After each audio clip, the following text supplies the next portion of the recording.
Agent है। वो एक कैश डिलीवरी कंपनी में सिक्योरिटी गार्ड की नौकरी मांगने जाता है, जहाँ सैलरी बहुत कम है और खतरा बहुत ज्यादा। लेकिन इससे भी अजीब बात यह है कि उसका निशाना कभी नहीं चुकता। फिर भी वो इंटरव्यू में जानबूझकर खराब प्रदर्शन करता है। थोड़ी ही दूरी से उसकी हर गोली टारगेट पर तो लगती है, लेकिन वो जानबूझकर बीच वाले लाल निशान पर नहीं मारता। फिटनेस टेस्ट में तो वो और भी नाटक करता है। 2 बार डंबल उठाते ही हार मान लेता है। और सबसे आसान पार्किंग टेस्ट में भी जानबूझकर गाड़ी गत्ते के डिब्बों से टकरा देता है। आखिरकार वो बिल्कुल पासिंग मार्क्स लाकर मुश्किल से टेस्ट पास करता है। अगर एक नंबर भी कम या ज्यादा होता तो वो फेल हो जाता। अपनी इसी सटीक प्लानिंग से डेविड को नौकरी मिल जाती है। लेकिन ऐसा मत सोचना कि नौकरी मिलने के बाद सब आसान होगा। यहाँ आराम से पैसे नहीं कमाए जा सकते। आपको बता दें कि लॉस एंजेलिस में हर साल बहुत सारे बैंक लूटे जाते हैं। इसका मतलब है कि यहाँ हर दिन कोई न कोई लूट होती है। डेविड जब अपनी पहली ड्यूटी पर जाता है तो उम्मीद के मुताबिक उसका सामना लुटेरों से हो जाता है। सामने एक ट्रक ने रास्ता रोक रखा था और पीछे से भी एक गाड़ी आ गई थी। आगे और पीछे से घिरने के बाद भागना मुश्किल था। तभी लुटेरों ने सिक्योरिटी टीम के लीडर को गाड़ी से बाहर खींच लिया और उनसे कहा कि गाड़ी का सारा कैश पीछे वाले ट्रक में डाल दे। डेविड का साथी ये देखकर बुरी तरह डर गया था। वो सोच रहा था कि गाड़ी भगा ले, लेकिन डेविड एकदम शांत था। लुटेरों के कहने पर साथी कैश से भरे बैग पीछे वाली गाड़ी में फेंकने लगा, लेकिन पैसे फेंकते समय डेविड ने जानबूझकर एक बैग गाड़ी के बाहर फेंक दिया। लुटेरों का बॉस वॉकी टॉकी पर जोर से चिल्लाया और डेविड को चालाकी न करने की धमकी दी। उसने कहा कि अगर कुछ गड़बड़ की तो सबको मार देगा। फिर उसने अपने एक आदमी को वो बैग उठाने के लिए भेजा। इस समय सिर्फ एक लुटेरा बचा था जो भागने लगा। डेविड बिना घबराए उसके पीछे गया। अगर किसी ने इतने खतरनाक आदमी से पंगा लिया है तो समझो उसने मौत को बुलावा दे दिया है। तुम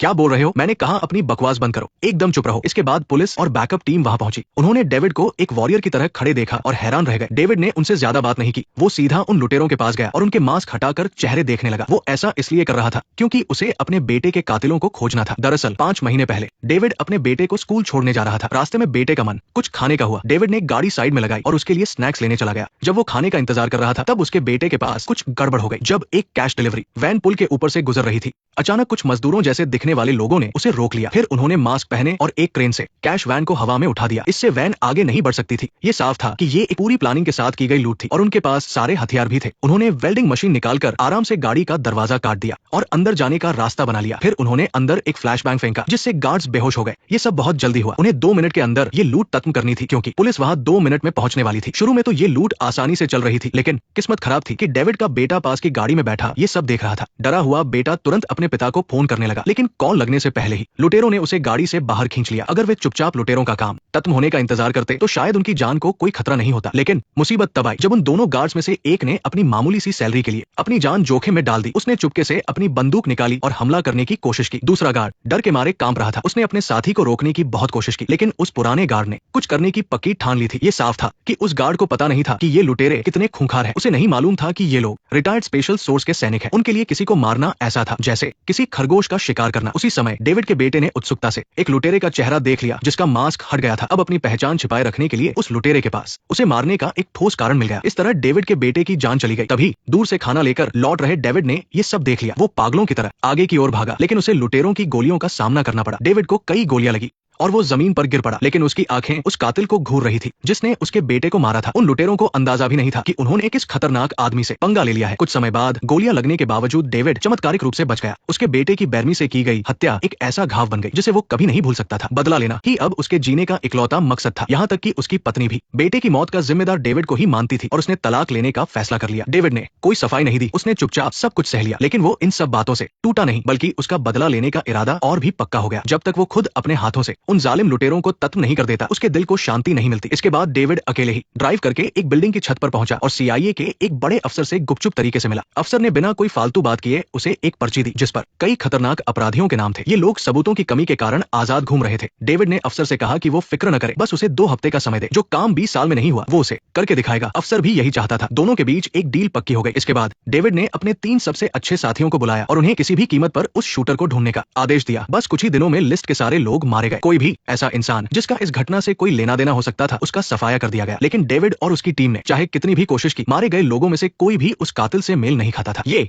लुटेरे बहुत खतरनाक और प्रोफेशनल थे। वे कोई आम चोर नहीं थे। कई हफ्तों तक ऐसे ही आंख बंद करके लोगों को मारने से सैम भी परेशान हो गया था। उसने डेविड से कहा कि अगर ऐसा ही चलता रहा तो उनका बिजनेस भी बर्बाद हो जाएगा। सैम ने सुझाव दिया कि उन्हें कुछ अलग सोचना चाहिए। अगर इतनी बड़ी लूट बिना कोई सुराग छोड़े हो गई तो पक्का सिक्योरिटी कंपनी में ही उनका कोई साथी है। सैम की ये बात सुनकर डेविड के दिमाग की बत्ती जली। उसने अपनी पहचान बदली और उसी सिक्योरिटी कंपनी में नौकरी के लिए चला गया। इसलिए फिल्म के शुरू में वो सीन था जहाँ उसने जानबूझकर टेस्ट में खराब परफॉर्म किया था ताकि किसी को उस पर शक न हो। नौकरी मिलने के बाद छुट्टी के समय जब कोई आसपास नहीं था तो डेविड ने अपने मोबाइल से चुपके से सभी कर्मचारियों के आई कार्ड की फोटो खींच ली। उसी रात डेविड अपनी एक कलीग डेना के पास गया, क्योंकि उसने पता लगाया था कि डेना के खाते में कहीं से ढेर सारा पैसा आया है। ये पैसा शायद लुटेरों ने उसे जानकारी देने के लिए दिया था। उसने डेना से पूछा कि उसे ये पैसे कहाँ से मिले। पहले तो डेना को लगा कि वो मजाक कर रहा है, लेकिन तभी डेविड ने अपनी बंदूक निकाल ली और उस पर तान दी। ये देखकर कि डेविड सच में कुछ भी कर सकता है, डेना ने तुरंत सच बता दिया। दरअसल ये पैसे एक कस्टमर के गिर गए थे और जब कोई नहीं देख रहा था तो डेना ने चुपके से उन्हें अपनी जेब में रख लिया। उसने कहा कि वो सिर्फ एक छोटी सी चोर है, उसका उन खूंखार लुटेरों से कोई लेना देना नहीं है। अगर वो सच में उनकी जासूस होती तो उसे लूट के पैसों में से बहुत ज्यादा हिस्सा मिलता। डेविड को उसकी बात पर थोड़ी देर के लिए यकीन हो गया। आखिरकार उसकी फैमिली की जान डेविड के हाथ में थी, इसलिए वो झूठ बोलने की हिम्मत नहीं कर सकती थी। असल में ये लुटेरे रिटायर्ड सैनिक थे जो युद्ध से वापस लौटे थे। उनका बॉस सार्जेंट बिली नाम का एक आदमी था, लेकिन देश के लिए लड़ने वाले इन सैनिकों को रिटायरमेंट के बाद बस छोटे मोटे काम ही मिले। कोई सुपरमार्केट में कैशियर बन गया, कोई कंस्ट्रक्शन का काम करने लगा और कोई सामान उठाने की नौकरी कर रहा था। उनकी कमाई बहुत कम थी। अपना घर चलाने के लिए इन लोगों को मजबूरी में लूटमार का रास्ता अपनाना पड़ा। पिछली लूट में उन्होंने बहुत बड़ी रकम लूटी थी। बिचौलियों का कमीशन हटाने के बाद उनके पास कुछ खास नहीं बचा था, लेकिन इस बार उन्हें लालच आ गया था। उन लोगों ने मिलकर फैसला किया कि अब वो एक बहुत बड़ी लूट करेंगे। उन्होंने अपने सारे पैसों से हथियार खरीद लिए। अब उनकी नजर किसी एक कैश वैन पर नहीं बल्कि सीधे पूरे कैश गोदाम पर थी। इस आखिरी लूट को अंजाम देने के बाद उन्होंने सब कुछ छोड़ने का मन बना लिया था। इसके लिए उन्होंने फिर से कंपनी के उसी जासूस से कांटेक्ट किया। इसी बीच डेविड ने जिस तरह लुटेरों को मारा था, ये बात पूरी कंपनी में फैल गई। इसकी वजह से पुलिस भी अलर्ट हो गई थी। हालांकि सब कुछ नॉर्मल लग रहा था, लेकिन बॉस को अभी भी कुछ शक था। वो बहाना ढूंढ रहा था कि डेविड को नौकरी से निकाल दे, लेकिन बड़े बॉस का प्लान कुछ और था। कैश डिलीवरी के काम में हमेशा खतरा रहता है और अचानक से मुसीबत आ सकती है। इतनी मुश्किल से उन्हें इतना बढ़िया फाइटर मिला था, तो सुरक्षा के लिए उसे रखना जरूरी था। और फिर ऐसा ही हुआ। थोड़े ही समय में उन पर फिर से हमला हो गया। इस बार लुटेरे पहले से भी ज्यादा ट्रेन थे। लुटेरों ने वेंटिलेशन से गाड़ी के अंदर टीयर गैस छोड़ दी। धुएं की वजह से उनकी आंखें नहीं खुल रही थी और उन्हें मजबूरन गाड़ी से नीचे उतरना पड़ा। डेविड को भी बाहर आना पड़ा, लेकिन जैसे ही उसने अपनी नाक और मुंह ढककर गाड़ी का दरवाजा खोला और बाहर आया, जानलेवा नजरों वाले लुटेरे ने जब उसे देखा तो उसकी आंखों में सिर्फ खौफ था। वो बिल्ली को देखकर चूहे की तरह दुम दबाकर भाग गया। लुटेरों की हरकत देखकर कैप्टन हैरान रह गया। जाहिर था कि सामने खड़ा ये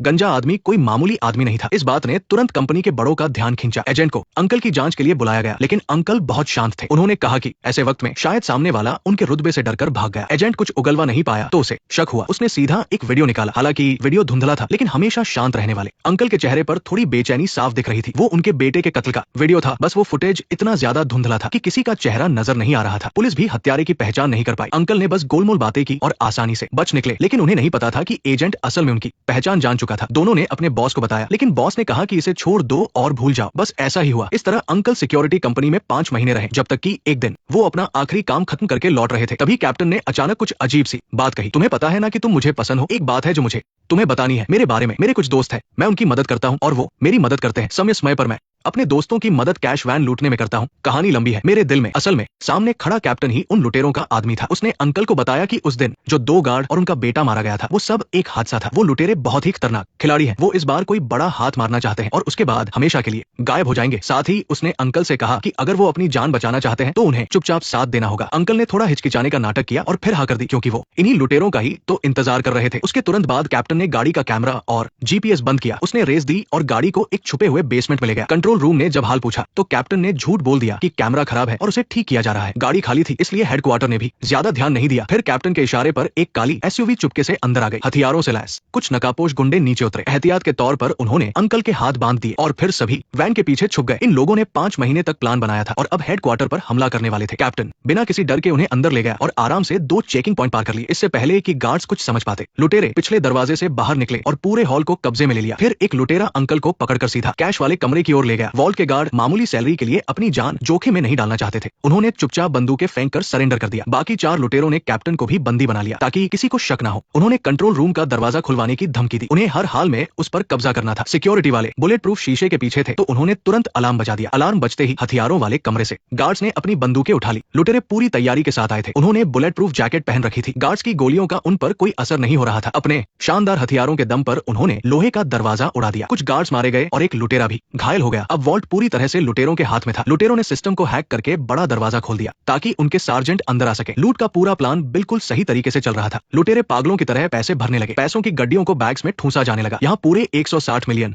थे, जो उनकी कई पीढ़ियों के ऐश करने के लिए काफी थे। जब लुटेरों को लगा कि उन्होंने जीत हासिल कर ली है, तभी अंधेरे में छुपे एक गार्ड ने गोलियां चला दी। इससे सभी लुटेरों का ध्यान उसकी तरफ भटक गया और इसी चीज ने अंकल को एक मौका दे दिया। जैसे ही पहरा दे रहे लुटेरे का ध्यान भटका, अंकल ने उस पर हमला कर दिया। उन्होंने उसकी गर्दन तब तक दबाए रखी जब तक कि वो वो मर नहीं गया। फिर उन्होंने चाकू उठाया और अपने हाथों की रस्सी काट ली। अंकल ने लुटेरे का नकाब हटाया, पर ये वो आदमी नहीं था जिसे वो ढूंढ रहे थे। फिर उन्होंने अपने साथी की रस्सियां खोली और उसे तुरंत भागने को कहा। अंकल सोचने लगे कि बुलेट प्रूफ जैकेट वाले लुटेरों को कैसे मारा जाए। तभी उनकी नजर लुटेरे के हथियारों पर पड़ी और उनके दिमाग में एक तरकीब आई। फिर अंकल बिना किसी डर के एक लुटेरे के सामने गए। उन्होंने बंदूक सीधा उसके सिर पर तान दी और उसे हेलमेट उतारने को कहा। ये जानकर कि वो उनका शिकार नहीं है, उन्होंने एक गोली चला दी। गोली की आवाज सुनते ही बाकी लुटेरे भी चौकन्ने हो गए। अंकल ने बड़े आराम से अपना एक मोबाइल निकाला और उसे पैसों वाले बैग में छुपा दिया। तभी एक लुटेरे ने कैमरे में कुछ गड़बड़ देखी। उसने चुपके से एक आदमी को देखने भेजा। अंकल के जिस साथी को अभी बचाया गया था, उसने लुटेरे को आते देख घबराहट में गोली चला दी। ठीक उसी वक्त अंकल साइड से बाहर निकले। लुटेरे ने भी तुरंत गोली चलाई। अच्छी बात यह थी कि अंकल के हेलमेट ने उन्हें बचा लिया। दोनों के बीच हाथापाई शुरू हो गई। इस जबरदस्त लड़ाई में अंकल के पैर में गोली लग गई, लेकिन फिर भी अंकल उस पर भारी पड़े। इस बीच बाकी लुटेरे डर गए कि मामला बिगड़ सकता है, इसलिए उन्होंने जल्दी लूट खत्म करके भागने की तैयारी की। वहीं वैन में छुपे दोनों गार्ड्स को पता चल गया था कि पुलिस आ रही है। उन्होंने लुटेरों को रोकने और उलझाए रखने के लिए फायरिंग शुरू कर दी। जब वो लुटेरों से लड़ रहे थे तो गद्दार कैप्टन उनके पीछे आ गया और साथ देने का नाटक करने लगा। उसने दूसरे गार्ड से बंदूक मांगी। बंदूक मिलते ही उसने अपना असली रंग दिखा दिया। जब लुटेरे भागने वाले थे, अंकल ने सीधा अपनी मशीन गन उठाई और भाग रहे लुटेरों पर गोलियों की बारिश कर दी। भले ही दुश्मन ज्यादा थे, पर अंकल ने हार नहीं मानी। एक मैगजीन खत्म हुई तो दूसरी लगाकर गोलियां चलाते रहे। आखिरकार उन्होंने एक घायल लुटेरे को मार गिराया। अंकल और गोलियां चलाने ही वाले थे कि गद्दार कैप्टन साइड से आया और उसने अंकल पर गोलियां चला दी। तब तक बाकी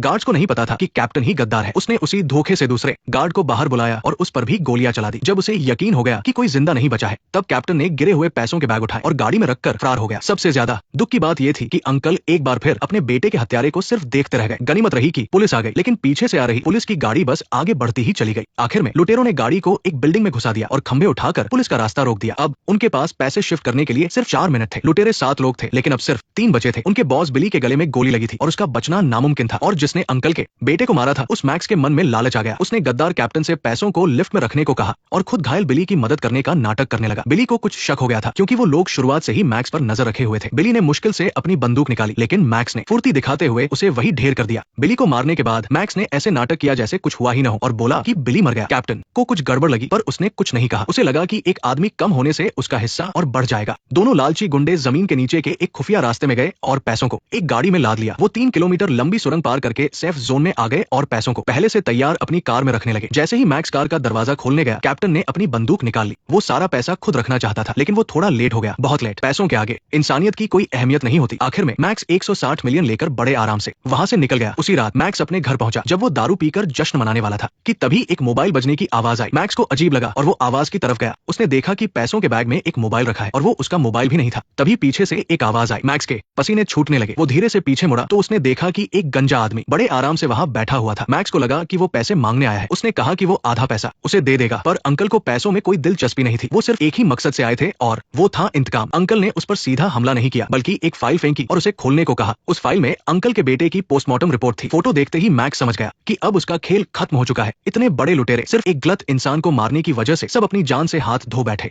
कहानी के आखिर में अंकल ने मामला FBI को सौंप दिया। हालांकि उन्होंने बदला ले लिया था, लेकिन उनके दिल का दर्द कभी कम नहीं हो सकता था। रेथ ऑफ मैन फिल्म देखने के बाद ये सिर्फ एक आम बदले की कहानी नहीं लगती। ये गाय रीची की तरफ से क्राइम फिल्मों को एक नए अंदाज में पेश करने की शानदार कोशिश है। इस फिल्म की कहानी भी उन्होंने खुद लिखी है और इसे डायरेक्ट भी किया है। उन्होंने अपने पुराने मजाकिया अंदाज को छोड़कर एक बहुत ही सीरियस और डार्क कहानी दिखाई है। उन्होंने अलग अलग नजरों से कहानी को परतों में दिखाया है, जिससे सच धीरे धीरे सामने आता है। एक सिक्योरिटी गार्ड से लेकर सबसे बड़ा बदला लेने तक उन्होंने एकदम शांत रहकर सबसे खतरनाक इंतकाम पूरा किया। इस फिल्म में कोई दिखावा नहीं है, सिर्फ पक्का और असली क्राइम है। साथ ही इस फिल्म में हमें गाय रिची और जेसन स्टैथम का एक बहुत ही अलग और जबरदस्त रूप देखने को मिलता है। तो दोस्तों, अगर वीडियो पसंद आया हो तो लाइक और फॉलो जरूर करें। आप कैसी फिल्में देखना पसंद करते हैं, कमेंट में जरूर बताएं। मैं हूं ज़िरान, मिलते हैं अगले वीडियो में।